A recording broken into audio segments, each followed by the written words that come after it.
Vous écoutez Mister Radio.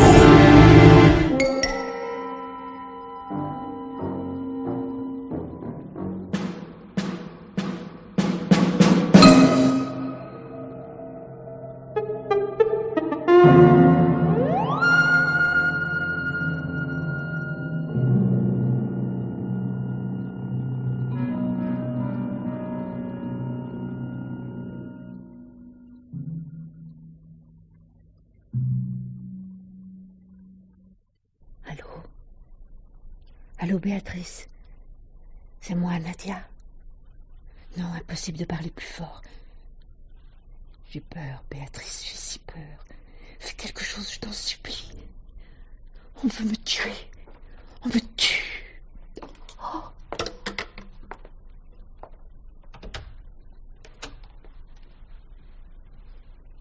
Tu ne dors pas, Nadia? Non, je crois pas. Non, je ne t'ai pas réveillé, au moins. Oh non, mon chéri. Tu es venu passer un moment avec moi? Tu es gentil. Je te vois si peu depuis quelque temps. Mais c'est-à-dire, j'ai 2 rendez-vous, mais je peux les décommander. La maison me demande tout mon temps. Je veux pouvoir te rendre une affaire en plein boom lorsque tu en reprendras la tête. C'est pas pour demain. Va, Maxime, ne t'attarde pas. Je te cause assez d'embarras. Et je te suis si reconnaissante de tout ce que tu fais pour Nadia Couture. Je suis heureux, n'en doute pas. Jusqu'ici, je n'avais pas eu le sentiment de servir à grand-chose, et voici que grâce à... Enfin, par la faute... Non, tu avais bien dit. Maxime, mon chéri. Grâce à mon accident, me voici inutile, presque une infirme. Qui dois-tu voir aujourd'hui? Madame Justin compte passer une commande importante. Madame de Méry nous amène sa fille pour la robe de mariage. Elle est jolie, Madame de Méry. Elle est possible, oui. Mais je ne m'occupe que de la commande. Elle est petite. Pas trop d'ennuis? Non, l'atelier marche convenablement en ce moment. Il est vrai que Béatrice les tient serrés. C'est quelqu'un, Béatrice. Oui, elle est très bien. Et si belle, si ardente à mordre dans la vie. À quoi penses-tu? À rien. On ne fait pas attention aux divagations d'une malade. Mais tu n'es pas malade, Nadia. Les séquelles de ton accident sont maintenant oubliées, presque disparues. Une seule condition pour que tu sois debout désormais, que tu évites tout ce qui te causerait du souci. C'est vrai. J'oubliais que tu as jadis tellement voulu être médecin. Entendu, docteur, je vais me reposer. À ce soir, Maxime. À tout à l'heure. Dors, si tu le peux. Rien ne vaut le sommeil pour toi. Le sommeil définitif. Hé, Maxime! Oh, Dominique. Pas encore parti pour la Sorbonne? Et toi, mon bel oncle, pas encore parti pour habiller tes souris ravageuses? Et les déshabiller par la même occasion? Je ne m'occupe du physique de nos clientes que pour le mettre en valeur. N'empêche que tu préfères les courbes généreuses aux descentes de lit. À propos de courbes, Dominique, les tiennes s'améliorent. Eh, bas les pattes, mon cher oncle. Donne-moi plutôt des nouvelles de Lalité. Ta tante se repose. Elle se repose beaucoup. Avant votre accident, déjà, elle n'était pas très brillante. Depuis, ça n'a fait qu'empirer. Avec des os cassés, tu sais, mieux vaut l'immobilité pendant quelque temps. Ouais, seulement des os, ça se ressoude. Tandis que tante Nadia reste toujours couchée, à la limite de la syncope et autres amusettes. Ça ne te semble pas inquiétant, ça, Maxime? T'as bien fait quelques vagues études médicales dans le temps, non? Si vague. Et puis, ma petite Dominique, permets-moi de te dire que je te trouve de plus en plus mal élevée. Stop! Mes parents m'ont expédié chez vous pour me permettre de suivre mes cours, pas pour me surveiller. Serment prohibé. Ta conduite, mon bon oncle, n'est pas exempte de reproches. Je sais sur ton compte beaucoup plus de choses que tu n'imagines. Alors méfiance. Ciao, Maxime. Et pas trop d'imprudence, mon garçon. En sortant, envoie-moi Rachel. Ah, parce qu'elle aussi. Oh.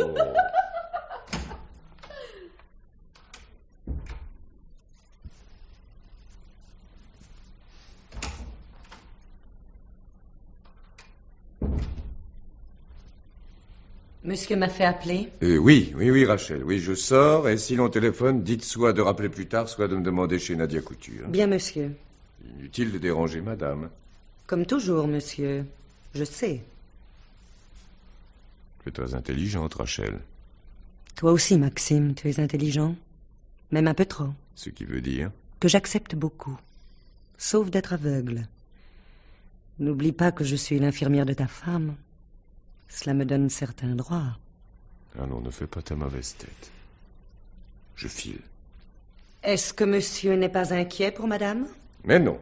Voici 15 jours qu'elle n'a pas quitté son lit. Ce qu'il faut, c'est qu'on lui fiche la paix. Pas de visite, pas de téléphone, rien.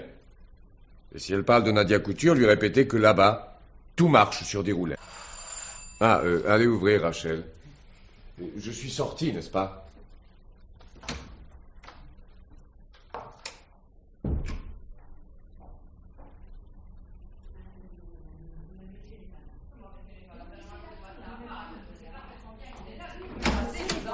Eh bien quoi, Maxime, on se prétend sorti?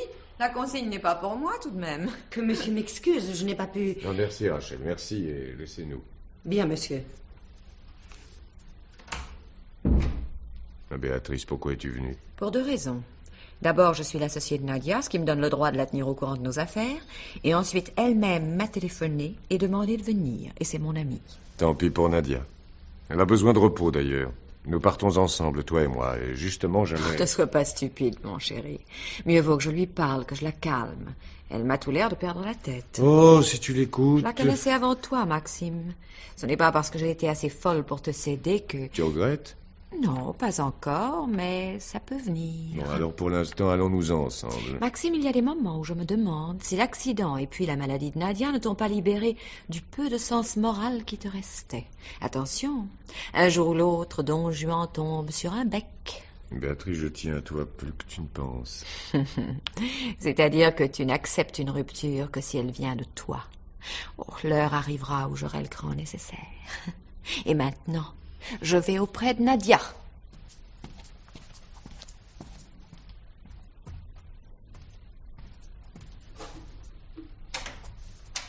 Nadia. Béatrice. Oh, ma chérie. Oh, comme c'est chic à toi d'être accourue. Ah, ça, j'ai plaqué la maison. Mais après tout, mes affaires sont tes affaires, hein. Et de plus, nous sommes des amis. Tu as vu Maxime? Oui, 1 minute en passant, il sortait. Bon, alors, qu'est-ce qui se passe? Il se passe que j'ai peur. Peur sans raison. Bah, après cet accident d'auto plus ou moins explicable, c'est cette maladie qui ne cesse pas. Impossible de me lever sans vertige. Ces malaises constants. Oh, c'est rien sans doute, mais je te le répète, j'ai peur. Et que dit ton mari? Oh, le pauvre. Il dissimule son anxiété, il fait de son mieux. Et le médecin? Il me drogue, mais... Mais quoi? Mais enfin, parle. Je n'ai pas confiance. J'ai l'impression... C'est idiot, mais j'ai l'impression de quelque chose comme une conjuration qui m'entoure.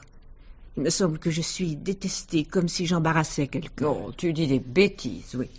C'est peut-être tout bonnement ton docteur qui est un incapable. Lui ou un autre. Si l'on a envie de m'expédier dans la tombe... Mais tu déraisonnes. Et autant que tu le saches tout de suite, avant de venir, j'ai appelé Bertrand. Bertrand? Parfaitement. Jadis, tu avais confiance en lui. Eh bien, moi, je lui ai gardé cette confiance. Et il sera ici d'un instant à l'autre.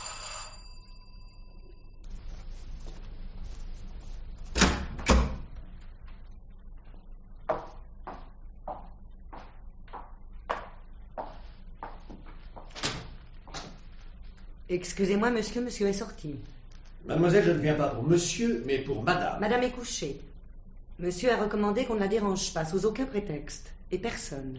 Vous direz à votre patron que le docteur Bertrand Saille, son cousin, a rendu visite à madame. Et maintenant, conduisez-moi. Peut-être que plus tard... Conduisez-moi, mademoiselle. Bien, docteur. Par ici.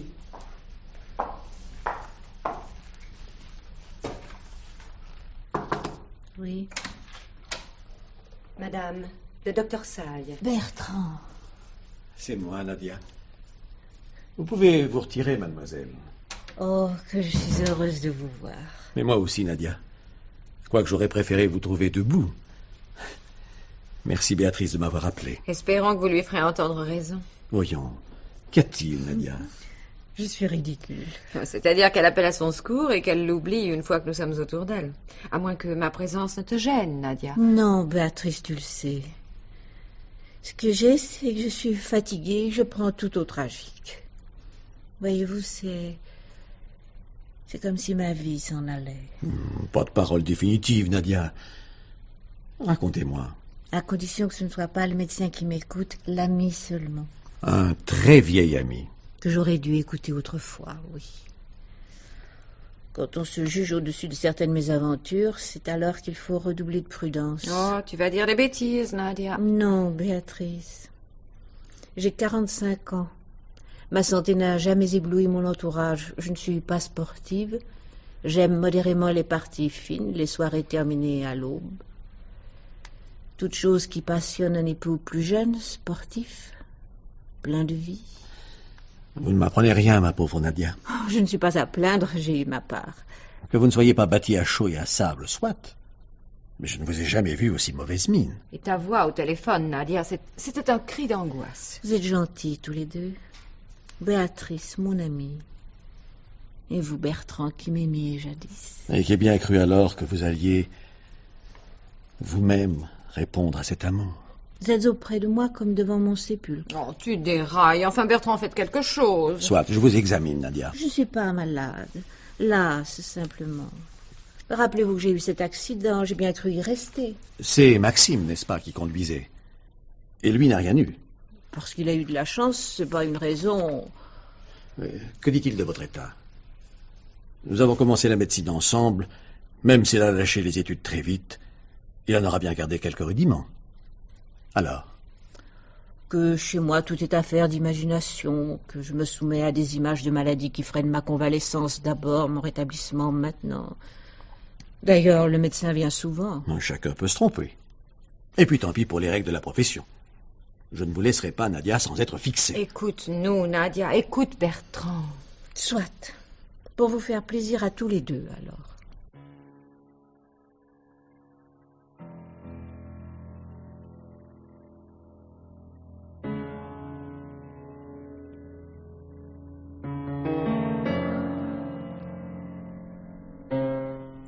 Eh bien, qu'est-ce que dit mon bon docteur? Que certains symptômes ne me satisfont pas du tout. Nous serons fixés après les analyses. Quelles analyses? Celles qui s'imposent. À condition que j'accepte de m'y soumettre. Mais qui vous en empêcherait? Pas Maxime. Pourquoi refuserait-il? En raison de sa responsabilité. Mais que voulez-vous dire? Eh bien, pardonnez-moi, Nadia, mais vous présentez les symptômes caractéristiques d'un empoisonnement. Pas possible. Non, c'est pas vrai. Je dirais même empoisonnement par l'arsenic ou un dérivé. Voilà une grande nouvelle. Ah non, Nadia, ne te moque pas. J'essaie de comprendre, pas plus. L'état dépressif, les indications cliniques, tout concorde. Empoisonnement subtil, à faible dose, qui dégrade lentement et qui vous met à la merci d'un choc physiologique. Il n'y aurait pas crime, on n'est pas si maladroit, mais que le moindre virus vous attaque, et vous serez dans la capacité de résister. Et vous accusez Maxime? Je n'accuse personne. Sinon, en effet, Maxime d'indifférence. Quant à la source de l'empoisonnement, à nous de l'isoler. Charmant programme. Vous êtes un ami singulier. J'ai un devoir. Je ne m'y déroberai pas. Lequel devoir consiste à faire de mon mari le héros d'un fait divers. L'époux diabolique, il verse le poison à petite dose. Je vois les titres d'ici. Non, enfin, c'est pas possible. C'est peut-être une erreur de médicament, est-ce que je sais? Mais cette jeune femme qui m'a ouvert... Rachel, mon infirmière. Choisie par Maxime, je suppose. Elle m'a paru une curieuse personne. Elle voulait m'empêcher de venir jusqu'à vous. Elle est ponctuelle, dévouée. Peut-être ambitieuse. C'est elle, bien entendu, qui vous donne vos remèdes. Je prends si peu de choses. Et puis pourquoi ferait-elle cela? Je vous renvoie au portrait que vous avez dressé de Maxime. Tu es riche, ne l'oublie pas. Je le sais d'autant mieux que nous sommes associés, toi et moi. Et Maxime n'a rien? C'est cela que tu veux dire? Oh, vous êtes cruels tous les deux. Je ne sais que trop ce que représenterait le veuvage pour lui. Débarrassé d'une épouse que la maladie n'arrange pas, il aurait la liberté en plus. Et Nadia Couture avec, j'imagine. Tu le détestes, hein, Béatrice? Non. Non, je tiens à toi. Nous devons vous protéger au besoin contre vous-même. Et moi, j'aime Maxime en dépit de tout. En l'épousant, oui, j'ai commis une faute. Mais pas une heure, je n'ai regretté cette faute. Nadia, écoute Bertrand. Au moins, soyez fixés. Sachez ce qui vous menace. Vous aurez ainsi la possibilité de vous défendre. Nous en reparlerons si je ne guéris pas. Je ne garantis rien. Bertrand, prenez garde. Toi aussi, Béatrice. Si vous prenez une initiative que je n'aurais pas approuvée, je ne vous reverrai jamais. Oh, très bien, tu as gagné. J'y mets une condition. Je veux parler à Maxime. Si nous le soupçonnions à tort... Bon, tentez votre chance. C'est votre chance, Nadia.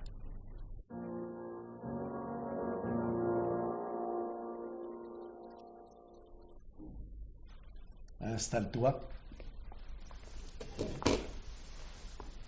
Ta visite devance mon appel. Bertrand, reconnais-tu être venu hier chez moi en mon absence? Je n'avais pas l'intention de m'en cacher. Tu ne m'aimes pas. Et confidence pour confidence, je ne te porte pas dans mon cœur. S'il n'avait tenu qu'à moi, tu n'aurais jamais franchi ma porte. Je suis venu chez Nadia. Voilà ce qui te blesse, mon cousin. Que malgré tous mes défauts, Nadia se soit mariée avec moi plutôt qu'avec toi. Pénible, hein? Avant qu'elle ne te connaisse, j'étais l'ami de Nadia. J'entends le demeurer. D'autant qu'elle a besoin de moi. Un besoin dont elle ne m'a pas fait part. Que tu sois son époux ne signifie pas qu'elle ait confiance en toi. Un dessin, s'il te plaît. Ça tient en peu de mots. Tu n'as jamais rien fait dans l'existence. Tu voulais être médecin. Par idéal? Pas du tout. Parce que tu voyais là une profession susceptible de t'ouvrir les portes. Heureusement pour les malades, tu as vite renoncé. Sinon, quel charlatan tu aurais fait. Quand tu as rencontré Nadia, tu n'as pas tardé à concevoir tout le parti attiré d'un mariage avec elle. Tu as terminé, mon cousin? Non! Je me suis renseigné sur le médecin qui soigne Nadia. On ne peut pas dire qu'il jouisse d'une réputation exceptionnelle. Nadia est malade parce qu'elle a choisi de l'être. Elle se refuse à la guérison, voilà. Ce refus va-t-il jusqu'à l'empoisonnement? L'âme a ses poisons, souvent pires pour le corps. Dans le cas présent, je le nomme arsenic. Ou peut-être paration. On hésite tout de même. Nadia se refuse aux examens de laboratoire. Parce que tu as osé lui révéler ton hypothèse. Sur un tempérament anxieux, en déséquilibre psychique, à la merci de la moindre contrariété. Joli travail. Je t'en prie! Ne joue pas au psychologue. Mais dis-toi plutôt que j'exige la guérison de Nadia. En langage clair, tu m'accuses d'un crime. Toi ou tout autre, qui aurait intérêt à sa disparition. Ai-je besoin de te rappeler que tu n'avais pas un sou quand tu l'as épousée? Oh, quel plaisir j'aurais à te caloter. Je n'ai pas terminé, Maxime. Je te connais. Ne l'oublie pas. Tu n'as pas l'âme d'un saint et la compagnie d'une épouse malade, vieillie, ne doit pas sembler captivante à l'amateur d'aventure que tu es. J'ai pris mes renseignements. Tu es un ignoble salaud. Je suis l'ami de Nadia. Si elle se rétablit pas rapidement, je saisirai la justice. Compris?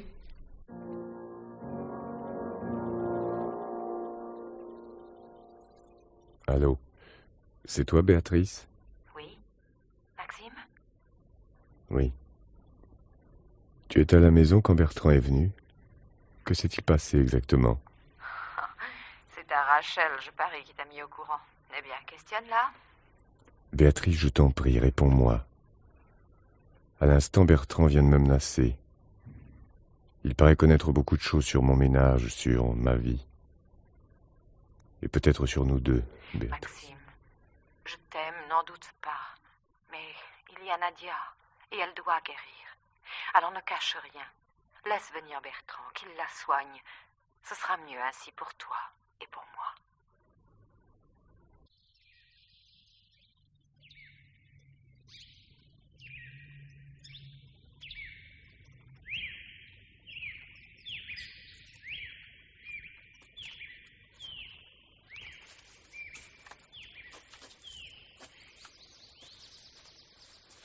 Arrêtons-nous.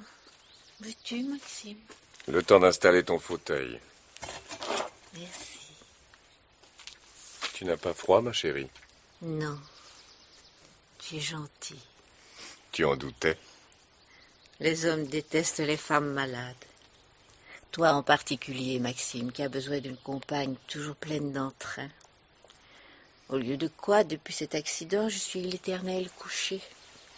Lasse avant d'avoir rien fait. De surcroît, pas très joli. Oh, quel est l'idiot qui t'a fourré cette idée en tête? Mon miroir. Il ment. Tu es intelligente, tu as le regard malicieux, la bouche spirituelle. Merci. Seulement, je suis toujours pareil. Et toi qui autrefois ne comptais pas tes conquêtes? Mais tu es folle. Folle. Oui, je l'ai été. Le jour où je me suis juré, Maxime Lambesque sera mon mari. Enfin, il s'en est fallu de peu que tu ne deviennes veuf. Non. Il y a un mois, j'ai cru que c'était fini. Mes forces s'en allaient. J'étais sans courage pour me cramponner. Tu m'aurais regretté? Cette discussion est stupide. Il faut être lucide. Crois-tu que j'ignore qu'il y en a d'autres dans ta vie? Allons-nous-en, cet endroit ne te vaut rien. Restons. Tu as vu Bertrand ces jours-ci, n'est-ce pas? Qu'est-ce qu'il t'a dit? Des balivernes. Il prétend que quelqu'un m'empoisonnait. Serait-ce une baliverne? Non, c'est lui qui a manigancé cette histoire. Il cherche à nous dresser l'un contre l'autre, toi et moi. Eh oui. Oui, qui serait le coupable? Qui aurait l'occasion de glisser un toxique dans tes aliments? Qui, sinon moi, hein? Il y en a d'autres. Béatrice, par exemple. Elle te trouve à son goût, tu sais. Béatrice est ton amie. Elle me supporte, c'est tout. Il y a Rachel aussi. Oui, mon infirmière a pour son patron des regards révélateurs, outre qu'elle se montre odieuse envers moi. Et Dominique, donc? C'est une peste, ma chère nièce, ravissante, mais peste, et qui cache mal son appétit d'argent. Non, ta naïveté me confond. Tu accuses tout le monde sauf celui qui a un intérêt direct. Qui? Mais Bertrand. Bertrand qui a faim de croire à un empoisonnement. Bertrand qui t'en persuade. Bertrand qui attend le jour où tu fuiras la maison et demanderas le divorce. Bertrand qui se présentera alors et te demandera une fois de plus en mariage. Oh, le pauvre Bertrand n'est pas aussi satanique. D'ailleurs, seule la mort me séparera de toi, Maxime. Pourquoi toujours songer à la mort? Parce que je me suis habituée à elle. Maxime, j'ai rédigé mon testament. Tu hériteras de tout, mon chéri. Mais je... En effet, tu ne m'as rien demandé. Seulement, moi, je veux garder dans ton existence une petite place. La reconnaissance à défaut d'autre chose. Sans ce testament, ma sœur serait ravie de te dépouiller, de reprendre la maison de couture. Elle te chasserait, elle ne te laisserait rien. Tu te vois rebâtissant une situation sans moi, mon pauvre chéri. Inutile de me le rappeler. Désormais, plus de crainte pour l'avenir. Tu es content? Touché, Nadia. Très touché. Mais as-tu eu raison? Peut-être est-ce cela qui m'a rétabli. Écoute les oiseaux. Ils chantent. Ils ne pensent pas à la mort. Moi non plus, puisque je sais que tu m'aimes.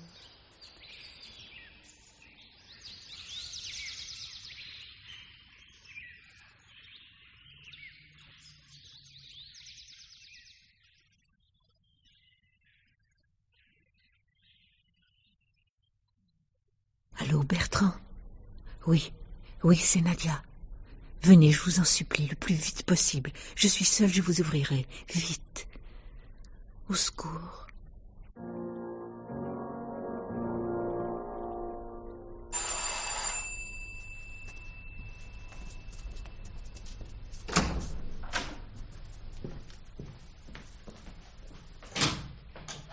Enfin, Bertrand. Je n'ai pas mis 10 minutes. Pardon, Bertrand, mais j'ai tellement peur. Du calme. Venez vous asseoir.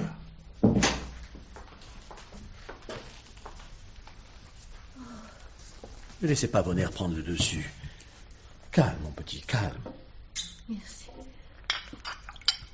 Tenez, buvez. Qu'est-ce que c'est? Oh, je songerai à vous empoisonner. Pardon. Merci. Oh, Bertrand, comme je me reproche de ne pas vous avoir épousé, vous... Nous ne nous occupons que du présent. Qu'y a-t-il? Le poison... Ça recommence. Oui, la première fois, je me refusais à vous croire. Quelqu'un auprès de moi qui m'aurait versé la mort goutte à goutte. Je me trompais, vous voyez? Vous êtes rétabli. Allons donc, regardez-moi. Tout recommence. Je vous répète, c'est vrai, pendant quelques semaines, les forces me sont revenues. Je me suis levée, je n'ai plus connu ces angoisses. Rien ne révélait plus la marche du poison. Parce que vous étiez intervenu, vous. J'ai parlé à Maxime, en effet. Ce n'est pas Maxime. Qui alors? Et ce ne peut pas être lui. Il s'est montré si prévenant ces jours derniers. Il se consacrait à moi. Il aurait eu maintes occasions d'en finir avec moi. Au lieu de quoi, je me sentais mieux. Et maintenant? Malgré ma joie de l'avoir à mes côtés, comment ne pas deviner son désir de retourner à notre maison de couture? On ne peut abandonner toute la responsabilité à Béatrice. Et puis, j'allais mieux. Ça aurait été maladroit de le retenir. Vous avez eu tort. Sans doute, puisque le poison a reparu. Comme s'il avait attendu la minute où Maxime relâcherait sa surveillance. Nous en aurons le cœur net. En sortant d'ici, je vais à la police. Oh non, Bertrand, il ne faut pas. Il faut, au contraire. Pour vous d'abord. Pour Maxime aussi, s'il n'est pas coupable. Le commissaire Nessino est un ami. Il procédera avec assez de tact pour éviter une accusation non fondée. Ai-je le droit? Il faut, Nadia. Très bien, Bertrand.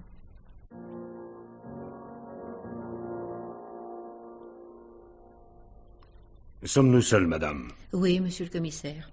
Mon mari rentrera tard. L'infirmière n'est pas à la maison. J'ai donné congé à la femme de chambre. Quant à Dominique, notre nièce, elle a un cours à la Sorbonne ou un rendez-vous avec des copains. Ça fait beaucoup de monde dans votre entourage. Et tous ceux qui vous approchent sont suspects. Parce que? Les examens sont formels, madame. 1 milligramme d'arsenic par litre. Nous sommes devant une intoxication chronique et nous pouvons écarter les quelques médicaments qui vous sont prescrits. Je n'aurais pas cru. Achevez. Enfin, qui soupçonnez-vous? Je me suis engagé vis-à-vis du docteur Bertrand Seil à éviter le scandale. Mais vous jouez votre vie. Oui, oui. Et à qui profiterait votre disparition? À votre époux. Nous avons effectué une enquête discrète, rassurez-vous. Monsieur Lambesque paraît assez peu scrupuleux. Maxime est beau. Il moissonne les succès féminins. Il n'a d'autre fortune que la mienne, donc c'est le criminel type à vos yeux. À cela, une objection irréfutable. Maxime m'aime. Maxime ne tenterait rien contre moi. Me perdre serait pour lui une épreuve épouvantable. Souvent une épouse s'aveugle, surtout. Surtout quand elle est d'un attrait discutable, dites-le. Je vous répète, fidèle ou non, jamais Maxime n'envisagerait de me tuer. Le poison n'est pas venu du dehors. Alors qui? Mariette, la femme de chambre? Sans intérêt. Dominique? Qu'espère-t-elle? Y a-t-il un flirt entre elle et Maxime? Autant de questions que je me pose. Mais surtout, il y a Rachel, l'infirmière. Silencieuse, réservée. Derrière cette façade, que d'hostilité envers moi. Si je disparais, la voie devient libre pour elle. Les jugez-vous capables, Dominique ou Rachel, d'un geste criminel prolongé? Entendez-moi. Je ne sais pas. Oh, je suis si lasse, si lasse. Mais pourquoi les garder près de vous? Renvoyez-les. Mais ai-je le droit si elles ne sont pas coupables? Et puis, en serais-je fixée pour autant? Alors je dois les interroger. Oh, faites ce qu'il faut pour que j'échappe à cette angoisse, pour que Maxime ne soit plus suspect. Un dernier mot. Ne pourrait-elle être complice chacune dans un dessein déterminé? Je ne sais pas. Peut-être.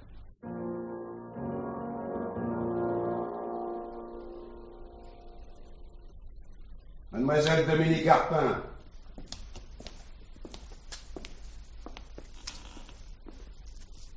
Asseyez-vous. Si ça me plaît. Oh, vous serez fatigué avant moi.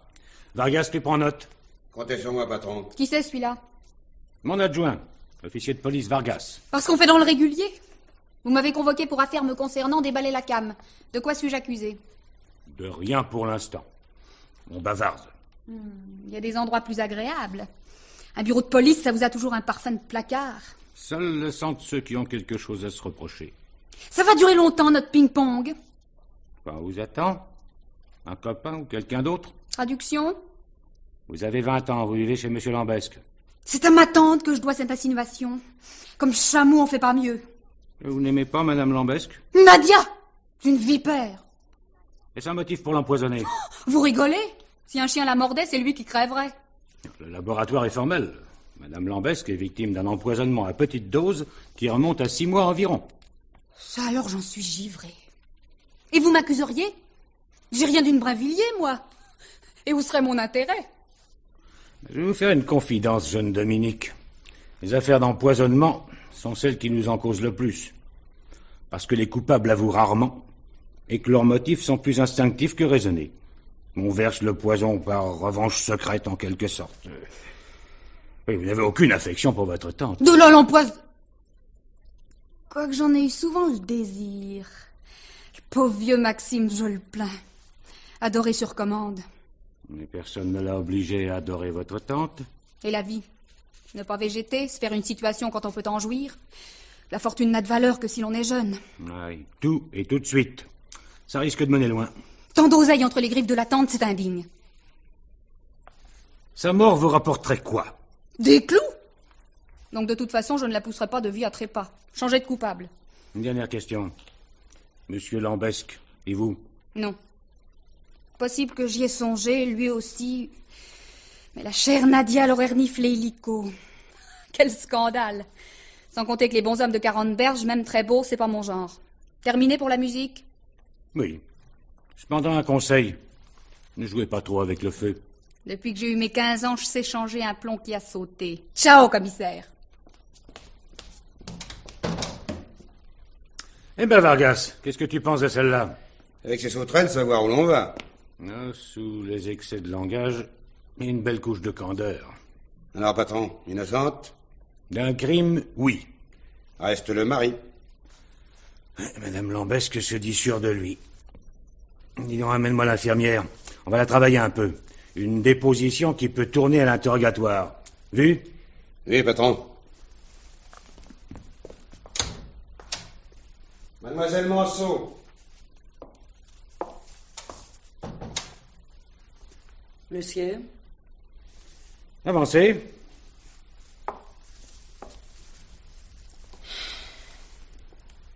Vous vous nommez Rachel Manceau. Oui, monsieur le commissaire. Et j'ai 27 ans. Voici un an que vous êtes entré au service de monsieur et madame Lambesque. Oui et non. Oui, cela fait un an. Non, je ne suis au service ni de l'une ni de l'autre. Infirmière, je conserve mon indépendance dans la maison. Qui vous a choisi, monsieur ou madame? Je ne me rappelle pas. Tous les deux, sans doute. Vous êtes la maîtresse de monsieur Lambesque? Non. Vous l'avez été? Je pourrais nier, ce serait une lâcheté. Quelques mois après mon entrée chez eux, oui. Nous n'y avons pas attaché de prix, pas plus lui que moi. Et madame Lambesque, croyez-vous qu'elle n'y a attaché aucun prix? Pour autant que je sache, il ne semble pas que la fidélité de son époux soit pour elle un élément vital. Vous n'aimez pas madame Lambesque? Pour l'aimer ou la détester n'entre pas dans mes fonctions. Pourtant, si vous occupiez sa place, être la femme de cet homme beau, séduisant, intelligent, et mieux encore, sa compagne, avec en prime la fortune qui l'hériterait. Je ne suis pas chimérique. Précisément, parce que vous avez les pieds sur la terre, vous faites le geste nécessaire pour devenir ce que vous souhaitez. Tu l'as empoisonné, à vous. Vous déraisonnez, monsieur l'inspecteur. Je ne suis qu'un témoin. Comme si je voyais pas clair en toi. Tu fournis de la distraction à monsieur à domicile, de là à se dire « si j'étais madame », et l'on passe à l'action. Vous avez des preuves pour étayer ce roman? Allons visiter votre chambre chez les Lambesque. Tu feras mieux d'avouer, fillette. Allez, un bon mouvement. Pardonnez-moi de ne pas vous procurer ce plaisir. Tant pis.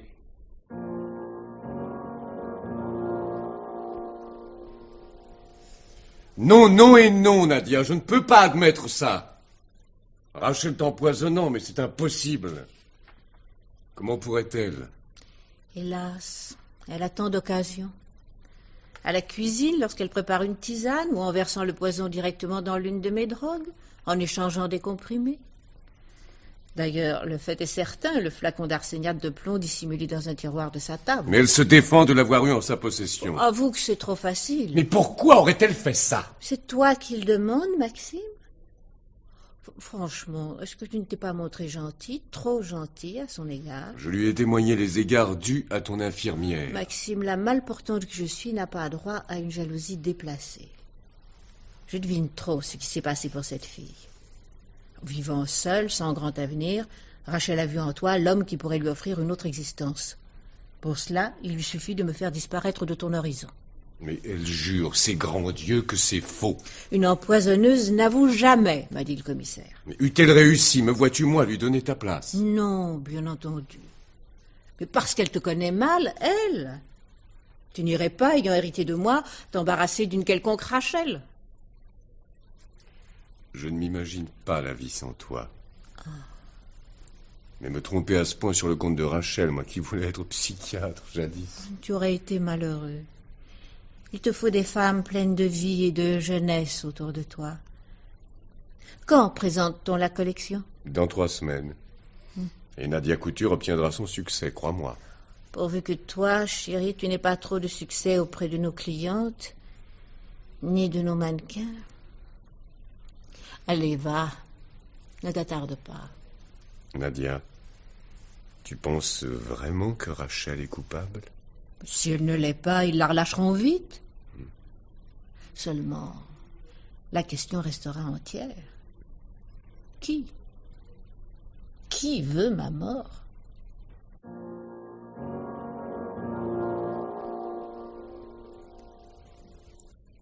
Nadia! Oh, si je m'attendais! Je peux m'asseoir, Béatrice? Oui, mais pourquoi ne pas m'appeler? Car tu as quelque chose à me dire. D'important, même. De très important. Je suis prête. Tu es au courant pour Rachel, je suppose. Oui, tu me l'as dit, on la soupçonne. On l'a arrêtée. Ne me raconte pas que tu l'ignorais. Voyons, Nadia, qui me l'aurait dit? Je viens de passer 3 jours à Lyon pour choisir nos tissus. Et tu ne téléphones jamais à ton amant? Quoi? Oui, à Maxime, ma chérie. Maxime, Non, mais tu es folle! Non, Béatrice, pas entre nous. Je n'ai rien dit jusqu'à présent, mais aujourd'hui, rien ne va plus. Moi, ton amie, ton associée, la maîtresse de ton mari. Disons l'une des maîtresses. C'est même pour cela que je fermais les yeux.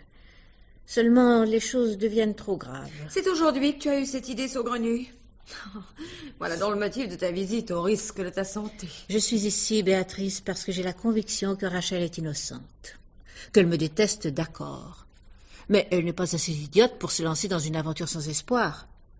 En vérité, c'est Maxime qui a mis au point le scénario. Il élimine les soupçons et se débarrasse d'une demoiselle trop amoureuse. Mais tu inventes. Alors, si ce n'est pas Maxime qui a placé le flacon d'arseniate de plomb dans le tiroir de Rachel, ce ne peut être que toi, Béatrice. Mais tu perds l'esprit. Et tu vas dénoncer Maxime à la police? Non, Béatrice. Parce que je suis une pauvre imbécile. Parce que je tiens à Maxime et que je veux le garder coûte que coûte. Pourtant, laisser Rachel en prison, sachant ce que je sais, en ai-je le droit? Tu crois vraiment? Si je m'adresse à la police, on comprendra d'emblée qui est le coupable. Le seul coupable. Oui. Oui, tu as eu raison de venir. J'irai bavarder avec ces gens-là. Monsieur le commissaire, je m'appelle Béatrice Charmaine. Je suis l'associée et l'amie des Lambesque. Et je sais que mademoiselle Rachel Manceau a été accusée à tort. Oui. Oui, c'est moi qui ai dissimulé le poison. Dans quelle intention, madame? Oh, un plan ridicule, je l'avoue. J'espérais que Maxime lui-même découvrirait le flacon dans les affaires de Rachel et qu'il la chasserait. Oui, je suis l'amie de Nadia, je vous l'ai dit. Et la police pouvait intervenir avant monsieur Lambesque? Je n'avais qu'une seule pensée, éloigner Rachel. Dois-je croire, madame, que vous la détestez personnellement? La jalousie expliquerait mieux votre geste. Je vous répète que je suis l'amie de Nadia. Où vous êtes-vous procuré le poison? Oh, c'est un insecticide. Je possède une petite maison près de Rambouillet. Et vous n'avez jamais usé de cet insecticide aux dépens de madame Lambesque?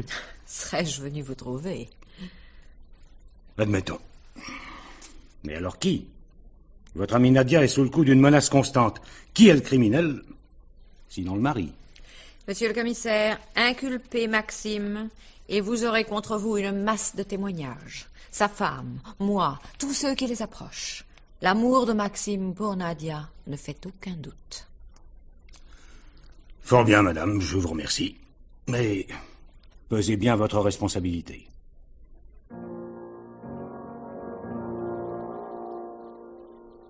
Allô, Maxime? Ah, Béatrice, enfin. Où étais-tu tous ces jours-ci? J'avais besoin de réfléchir. C'est fini, Maxime. Qu'est-ce qui est fini? Toi et moi, nous, c'est terminé. On n'en parle plus. J'ai choisi de te téléphoner pour éviter une scène chez Nadia Couture. Désormais, je ne suis plus que l'associée. Et si tu refuses cette solution, je me retire de la maison. Mais pourquoi? Parce que je ne veux pas être jugée comme ta complice. Tu devrais même renoncer de ton côté. Renoncer à toi? Ça, évidemment, oui, mais surtout renoncer à tuer Nadia. Le poison, c'est toi, Maxime. La police n'attend qu'une nouvelle imprudence de ta part. Et maintenant, bonsoir. Je prends quelques semaines de vacances. Et tant pis pour la collection, tu te passeras de mes services.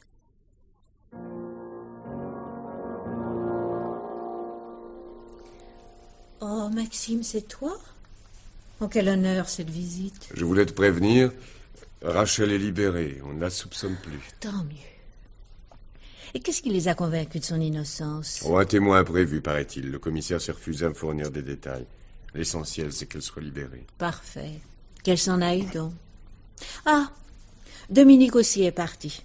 Elle s'installe ailleurs. L'atmosphère empoisonnée de la maison n'a rien de réjouissant. C'est bien ton avis. Nadia, à quoi penses-tu? Au coupable. Car il y a tout de même un coupable, Maxime. Et pourquoi me regardes-tu comme ça? Parce que c'est toi, mon chéri.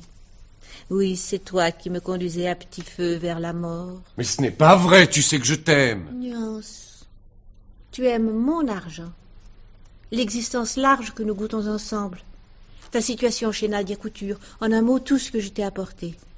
Mais tu te passerais volontiers de ma personne. Mais tu déraisonnes. Oui, puisque je t'aime, que je tiens à toi tel que tu es, capable de verser le poison et d'attendre le jour où tu seras veuf. Ah, c'est donc cela que tu crois. Eh bien, nous allons divorcer. Non, Maxime, nous ne divorçons pas. À toi de choisir ta prison, ou bien ma cage trop dorée, ou bien la cellule d'un centre pénitentiaire. Ça va chercher dans les 15 ans, m'a expliqué le commissaire. Mais tu es folle, Nadia. En effet, au point de te garder malgré la menace. Quand mon mari va-t-il me tuer? Bon, à ton aise, je pars. Mais qu'est-ce que tu fais? Je téléphone au commissaire, il sera ravi. Si je n'avais protesté de ton innocence, tu serais déjà bouclé. Mais enfin, où veux-tu en venir? À ce que tu sois un mari tel que je le rêvais. Se consacrant exclusivement à ta personne. Exclusivement. Fini les demoiselles trop appétissantes. Fini les nièces du genre citron vert. Fini les jolies personnes venant rendre visite aux couturiers. Et fini les mannequins, les ouvrières. Fini tout cela. J'ai donné les ordres, je vends mes parts à Béatrice. Ah non, non, non! La prison dorée ou la prison tout court. Oh, prends garde, j'en viendrai à te haïr.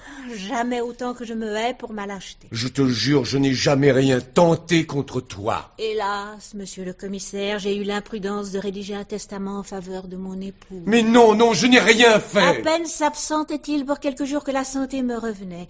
Demandez plutôt au docteur Bertrand Saille. Mais c'est lui qui a mis au point cette abomination.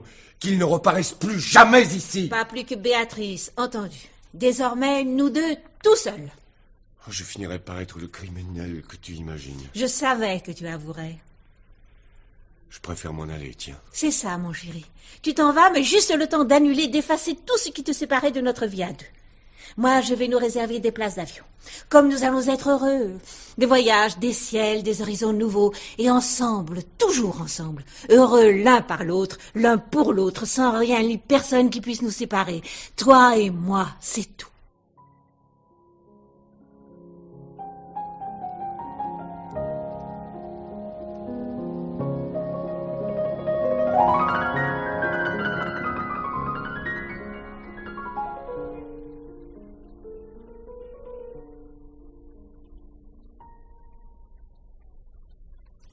Merci, Nadia, de vous être dérangée pour venir jusqu'à mon cabinet. Je préférais. Moi aussi. Maxime ne tient pas à vous rencontrer. Les choses se sont arrangées, vous le savez, Bertrand. J'ai en effet appris pas mal de choses.